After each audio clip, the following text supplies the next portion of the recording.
e o nosso eu não atua como gerente, como ator ou atriz principal do teatro da nossa mente, vamos registrando todas as experiências que, se acumulando nos solos do inconsciente, tornam árido e ácido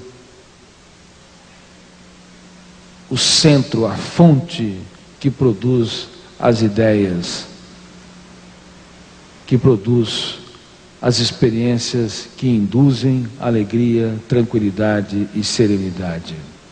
Assim, pessoas excelentes podem adoecer ao longo da vida se não aprenderem a serem gestores do palco da sua mente. Se não aprenderem a ter um sono reparador, se não preservarem as suas 7, 8 horas de sono de maneira adequada e inteligente. Mesmo que uma pessoa durma, se ela dormir, mas não entrar num estágio profundo do inconsciente e relaxar, se no teatro da sua mente, embora o eu não esteja presente de maneira consistente, outros fenômenos podem estar atuando e atuam frequentemente, construindo sonhos, mas se esses sonhos têm um volume de tensão, de preocupação, de angústia muito grande, ainda assim pode se roubar a energia do córtex cerebral e acordar cansado. Não basta dormir, tem que se dormir com qualidade. E se você tem um inimigo, fica muito mais barato você perdoá-lo, mesmo que ele não mereça. E se você tem problemas para resolver, fica muito mais fácil e mais saudável você fazer escolhas. Eu não resolvo problemas na minha cama. Eu me proíbo de levar as minhas preocupações para o meu leito. Ali eu termino todas as guerras e começo a hastear a bandeira da paz incondicional. Mas infelizmente a minoria das pessoas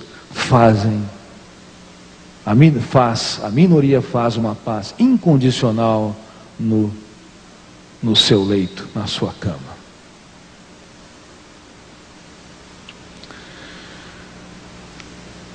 Uma pessoa, para perdoar a outra, tem que descobrir um segredo. E esse segredo não passa por se esforçar em perdoar, por fazer tentativas heróicas. O perdão, ele precisa de um alicerce para ser edificado. E esse alicerce se chama compreensão. Quando você compreende o outro, compreende o que está por detrás da cortina dos seus comportamentos, você consegue perdoá-lo muito mais facilmente e aquietar o teatro da sua mente. Gravem essa palavra, essa frase, eu gostaria até que vocês a repetissem. Por detrás de uma pessoa que fere, há sempre uma pessoa ferida. Se você não compreender que por detrás de uma pessoa que fere, que te perturba, que te ofende, que cometeu uma nova injustiça consigo, há uma pessoa ferida, o fenômeno RAM vai registrar aquela pessoa de maneira superdimensionada, gerando uma janela killer que vai assassinar a sua tranquilidade, roubar a sua serenidade. Toda vez que você a vê, vai detonar o gatilho da memória, que é um fenômeno inconsciente que vai abrir aquela janela doentia, aquela zona de conflito, e o volume de tensão vai aprisionar o seu eu. Mas se você compreender as suas limitações, compreender que por detrás da injustiça que ela cometeu, da sua agressividade, existe uma pessoa infeliz, angustiada, então você vai ter uma capacidade espontânea de perdoá-la e entendê-la. Porque ninguém pode fazer uma pessoa infeliz se primeiro não for infeliz.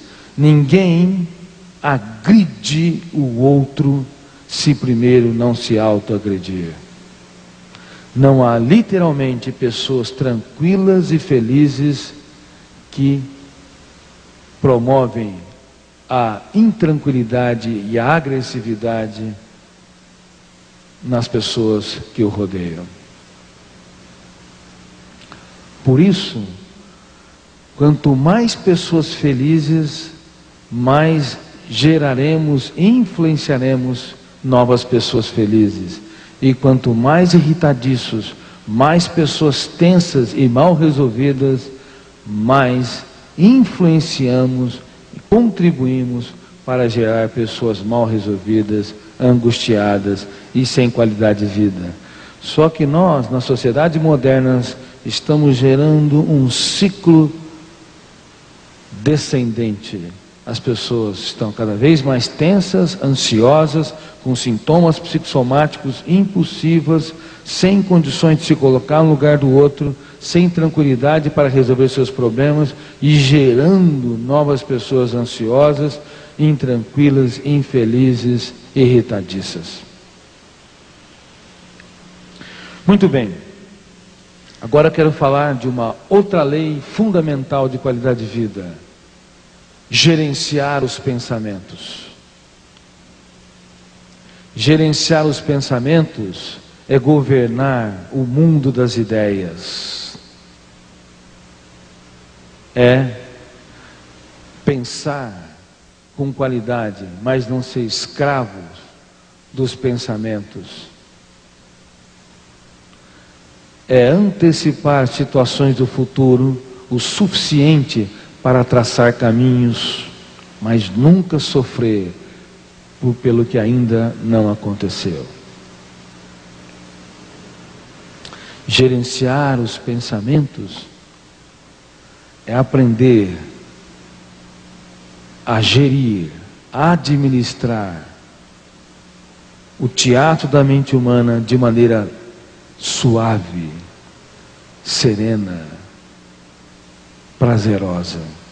Uma pessoa pode administrar uma empresa com milhares de funcionários e ser um menino no teatro da sua mente, ser completamente escravo, um servo dos seus pensamentos negativos, das suas ideias perturbadoras. Uma pessoa pode governar um país com milhões de pessoas e viver em função dos problemas que não aconteceram ou ruminar situações do passado e ser escravos das injustiças ou dos sentimentos de culpas que ela se envolveu.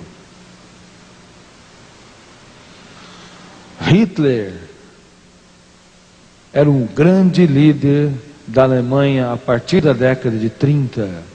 Governava com mão de ferro uma nação. Parecia tão forte, mas era um fraco, porque não conseguia administrar o teatro da sua mente. Não conseguia ter um eu lúcido, coerente, capaz de pensar antes de reagir, capaz de perceber que cada ser humano é uma estrela no palco da vida, capaz de se colocar no lugar dos judeus e entender que por detrás de cada judeu havia um ser humano que sonhava como ele, tinha expectativas, recuos, golpes de ousadias e timidez. Mas como era um homem fraco, forte por fora, que governava exércitos, mas fraco por dentro, ele cometeu atrocidades. Foi um péssimo gestor do palco da sua mente.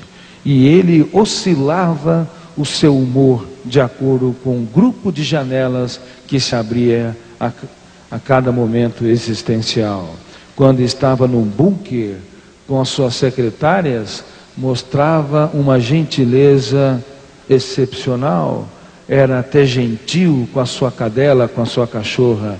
E quando você olhava aquele homem, cujo eu estava naquele grupo de janelas, lights, você jamais poderia imaginar que ele era um dos maiores psicopatas que essa terra já produziu. Inclusive, uma das suas secretárias que escreveu uma biografia das experiências que teve com Hitler, ficou completamente impressionada quando, terminada a guerra, descobriu que o seu chefe foi o responsável pela morte de milhões de pessoas, inclusive pela morte de mais de 1 milhão de crianças e adolescentes judeus nos campos de concentração.